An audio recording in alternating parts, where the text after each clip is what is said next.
North Korea's military threats against the South and the US have now turned into economic ones. The latest is to warn it will shut down the Kaesong factory complex. The industrial park stands as the last significant symbol of cooperation between Pyongyang and Seoul. It's jointly operated, but is more vital to the North's economy, as it provides €72 million a year in wages for the thousands of North Koreans who work there. Threatening to shut Kaesong comes after a build-up of tension on the Korean peninsula.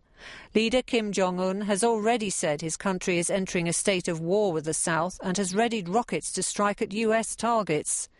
Pyongyang is angry at a hike in sanctions imposed after it defied the West and conducted a third nuclear test in February. But while the rhetoric has become more bellicose, few believe Kim will risk an all-out war. Analysts see it as a strategy to up the pressure on South Korea and the US to soften their policies towards the North.